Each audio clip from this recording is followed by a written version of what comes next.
Les moyens alloués peuvent apporter une clarté et un bénéfice exceptionnel à une organisation, mais un milieu dysfonctionnel avec des gestionnaires dysfonctionnels peut être au mieux un mal de tête, au pire un cancer pour l'organisation. Alors, comment rendre fonctionnelle et efficace votre organisation? Est-ce de choisir un gestionnaire intermédiaire? Pensez-vous que cela peut augmenter l'efficacité et la responsabilité de votre équipe au profit de la croissance? Ou supprimer un chef inefficace qui a rendu l'équipe inefficace? Cela peut-il aider à diminuer le taux de rotation et stopper des conflits internes fréquents?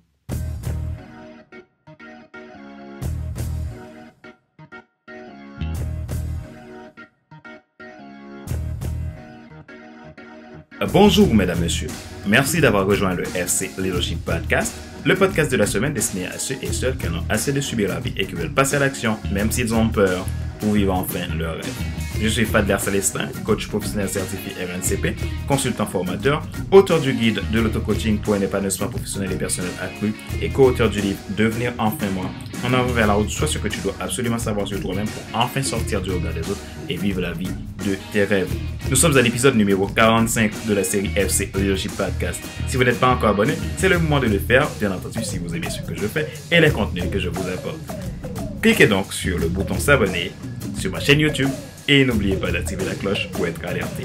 Vous pouvez également vous abonner sur iTunes Store, Google Podcast, Spotify, SoundCloud et TuneIn.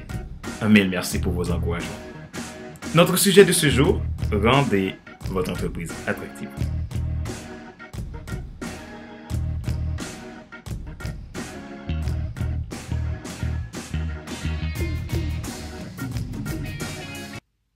À un moment ou à un autre, presque tous dirigeants ont à rendre des comptes à quelqu'un au-dessus d'eux, comme un patron, un directeur ou un conseil d'administration.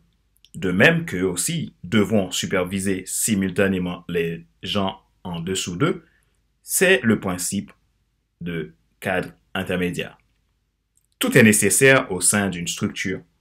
Essentiellement, nous pouvons avoir un rôle inférieur et supérieur en tant qu'élément.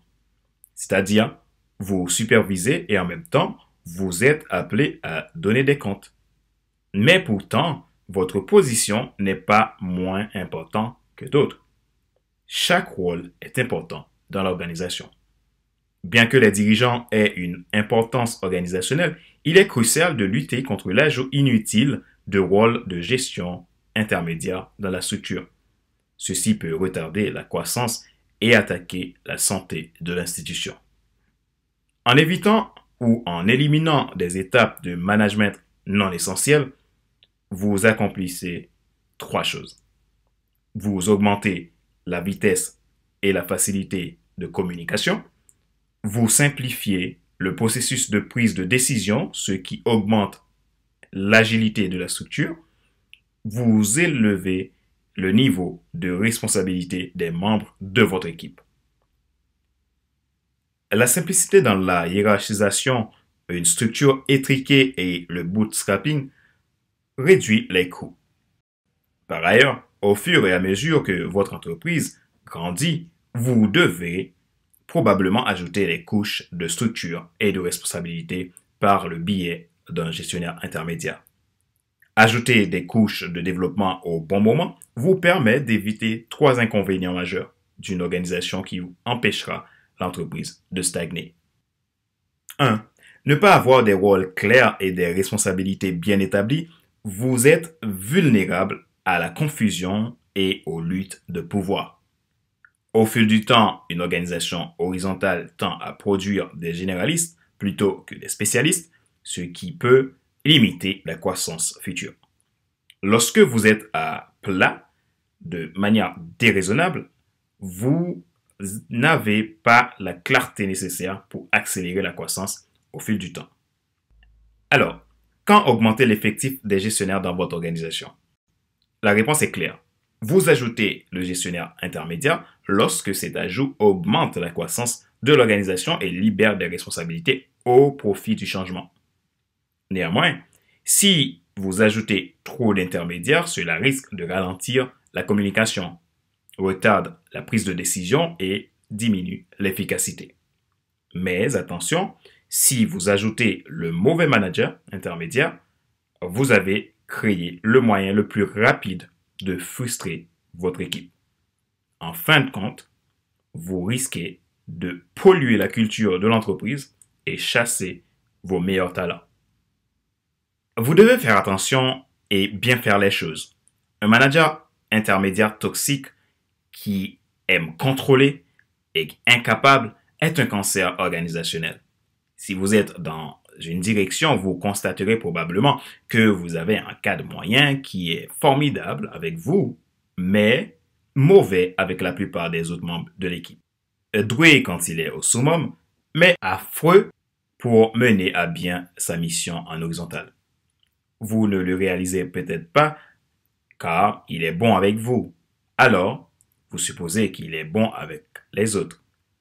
Sans le savoir, vous avez un cadre intermédiaire toxique qui est un cancer susceptible de tuer l'attractivité de l'entreprise. Comment repérez-vous un gestionnaire intermédiaire dysfonctionnel? Les sondages peuvent donner à votre équipe la liberté de dire ouvertement ce qu'ils pensent d'un membre de l'équipe ou d'un chef.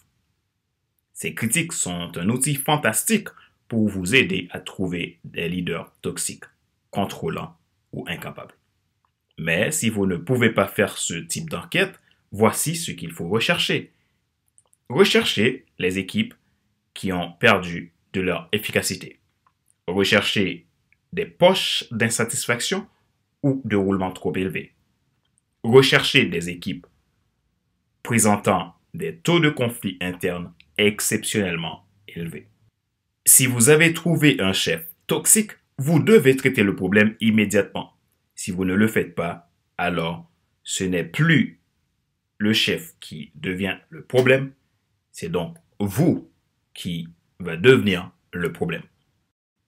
Rappelez-vous qu'il n'est pas nécessaire de tout savoir pour être un grand influenceur. Soyez vous-même. Les gens préfèrent suivre quelqu'un qui est toujours authentique que celui qui pense avoir toujours raison. Question de réflexion. Voici un exercice que vous pouvez faire pour évoluer en tant que leader d'entreprise. Posez-vous ces questions et répondez-y franchement. En ce qui concerne votre équipe, êtes-vous en sous-effectif, en personnel suffisant ou en sureffectif?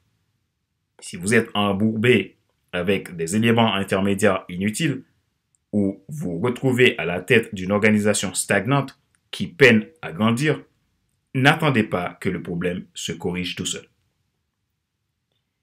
Avez-vous un problème de leadership dans votre organisation? Si vous avez un chef malsain, aidez-le à grandir ou trouvez un meilleur chef pour servir les objectifs de votre mission et de votre vision.